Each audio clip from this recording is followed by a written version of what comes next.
కూడా ఈ దేశ సంస్కృతిని దెబ్బకొట్టాలి.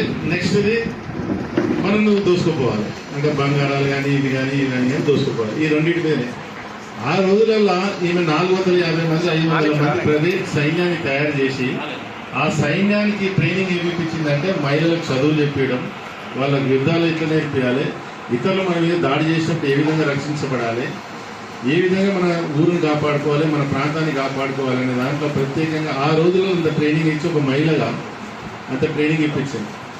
అంటే ఆ రోజులలోనే మన దేశ సంస్కృతి మన సాంప్రదాయాల పట్ల విదేశీయుల పట్ల ఎట్లా ఉందనేది ఈ మహిళ నేర్పించడం జరిగింది. గోవల్కర్ గారు ఆమె రాజ్యాల నుంచి మన యుద్ధాలు చేసే విధానం కానీ అక్కడ రాజుల మధ్యన రాజ్యాన్ని కానీ అవన్నీ కూడా గోవల్కర్ గారు చేసినటువంటి ఆ రోజులలోనే కాశీని, అంటే మొదటిగా ఇప్పుడు మనం చాలా మందిని చూస్తాం, నరేంద్ర మోడీ గారు మళ్ళీ పునరుద్ధరణ చేసిండు, అయోధ్య గుడిని కాశీని చేసిండు అని. కానీ 300 సంవత్సరాల క్రితమే అవి చేసింది.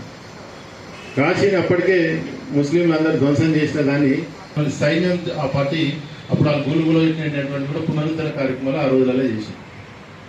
ఆ రోజులలోనే చదువులు వగైరా అన్ని కూడా ఏ విధంగా అయితే చెప్పుకుంటూ వచ్చిందో ఈరోజు సావిత్రిబాయి పూలేని కూడా 20 సంవత్సరాల నుంచే బయటికి